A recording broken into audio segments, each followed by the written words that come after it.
Satnam! My name is Mahanraj Kaur, and this is your Lighthouse report for April 11th through the 18th. Today is the full moon in Libra.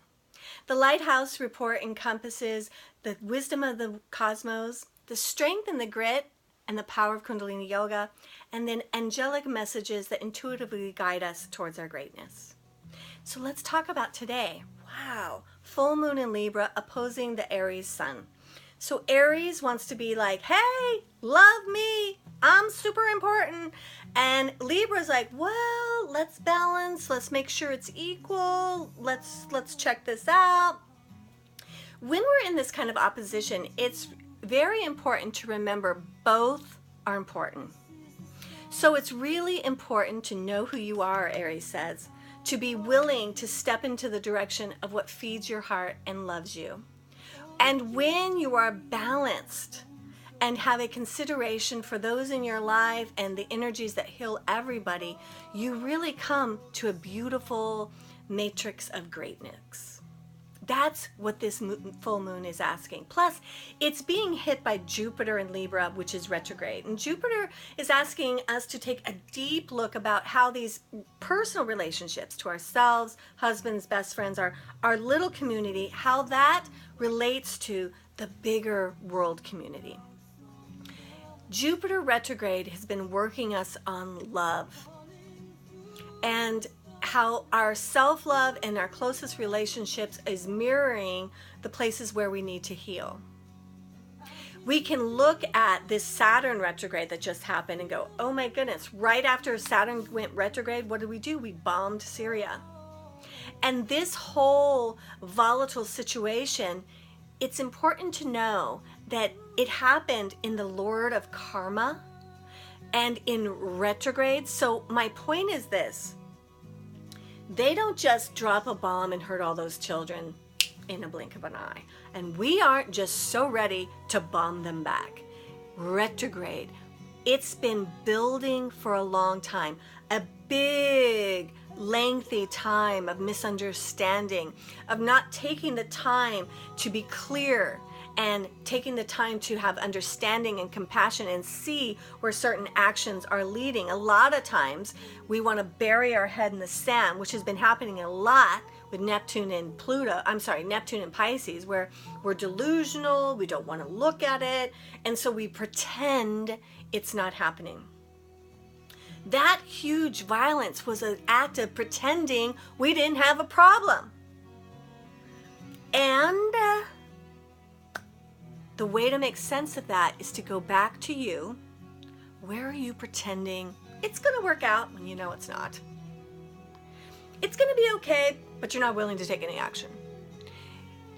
Where are you burying your head in the sand? Because right now, this week is powerful, right? We're at this full moon right now. Saturn just went retrograde. This week, Mercury's going to go retrograde.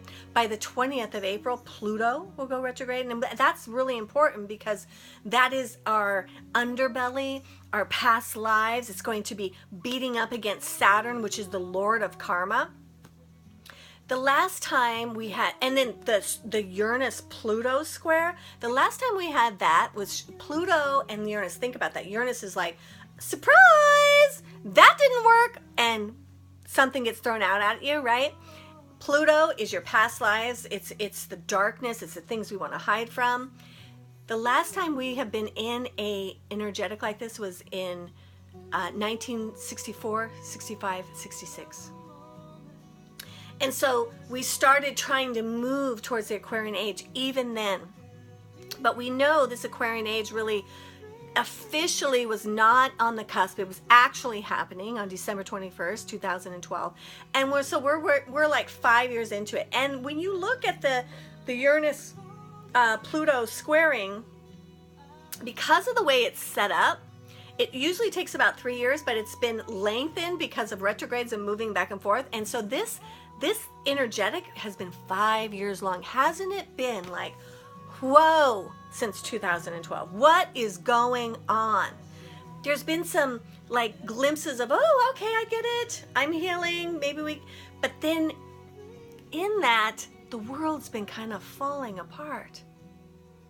And sometimes it's the big world, and sometimes it's it's a company or a business that you've been putting so much love into that makes so much sense, and that at the same time, it just is slowly falling apart.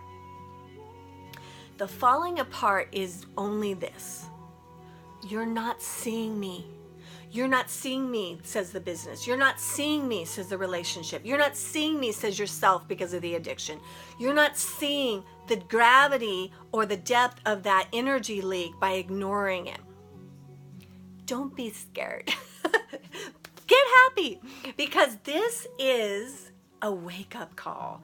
We are going to have some interesting times, but there's light at the tunnel in August with Saturn going direct. And it's in Sag. Sagittarius is like, what's the truth?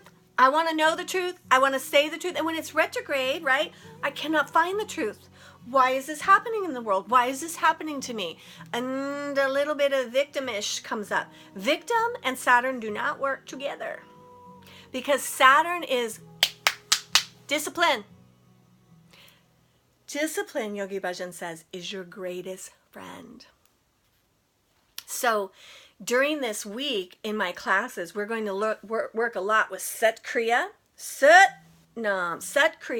to build more energies into our subtle body, our chakra system, and put that stability in our aura so we can project strength and call in the things we need to be stronger. And also hummy hum tumi tum Waheguru.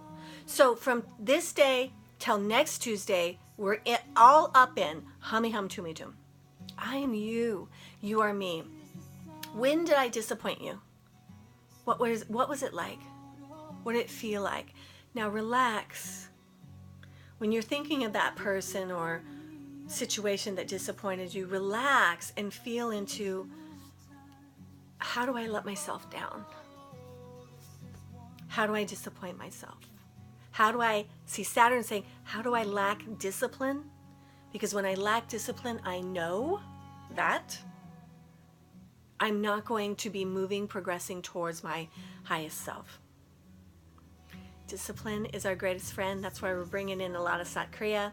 And it takes great discipline to stay calm and relaxed when we remember, hummy hum tumi tum, you are me and I am you. Second Aquarian Sutra, recognize the other person as yourself. So you may have noticed I'm doing a card reading once a week. And I just want to explain, how does my card reading work for everybody? It's just like when you come to my yoga class, right? And you go, why? How does she say what I need to hear? Or anybody else's yoga class for that matter. And it's because we do draw into us the matrix of healing. So my wounds and my effort to heal them, the wisdom and healing and knowledge I use to heal them, there is a matrix that has brought you into my life, and it resonates. So this is our Kundalini family. And so on some degree, when those card readings come down, it's because we're in it together. Simple as that. There is a common thread of where we want to go and where we are, and that's why it makes sense. So why use cards to amp up your intuition? I use everything. First of all, most important, sadhana. Sadhana and meditation and clean eating give you a sense of clarity so that you can know where God wants to take you. But sometimes if you're fearful, it's hard to know your intuition, right? So you can invest God to use something for you. Like sometimes when I'm on the trail, I do this thing with numerology. I said, okay, God, I'm going to count the number of rabbits I see. And whatever number that is, that's the number and the numerology wisdom you want to give me. And so it's either Guru Gobind Singh or Guru Amadas, and whatever their trait is, I take in as God giving it to me. I'm one of those people, either God is everywhere or he's not. Either he's always talking to us or he's not. So when I put a deck of cards into God's hands, I'm saying, okay, use these cards to show me something. So at the end of this right now, I want to give us a couple cards. The card for this week is break free. Break free from the things that you've been doing lately. Retrograde is all about being stuck and stagnant. So this is a time, even though you might go slowly, you're going to break free of your negative thoughts and you're going to give space for something new. Healing heart. Well, if that isn't true, I don't know what is. With this full moon in Libra pressing on our relationships and Venus still retrograde till the Saturday, it's a time to do whatever heals the heart. Go to more Kundalini classes. Go on a walk with a friend on the beach. Schedule a healing. It is a powerful time for a healing heart. I love you. I'm so glad we spent this time together. Satnam and Waheguru. Oh, at the end here, I want to tell you, come to my retreat with Tony. We have a 3-day, definitely healing heart retreat at the House of Light. So it's a retreat where you spend all day with us, but you get to go home and sleep. If you're from out of town, call me and I will get you set up in a nice, beautiful hotel by the retreat center. And this is our signature program called The Antidote to Suffering and Pain. It is amazing. Friday, we spend a lot of work on healing and identifying the wounds. Saturday, we bring them up into the celebration. And Sunday, we learn some technology that we can use and a methodology to keep ourselves on the road to the highest. April 28th, 29th, and 30th. And you can find all the information on that at the Great Divine Flow, www.greatdivineflow.com. I love you. I will see you soon, I am sure.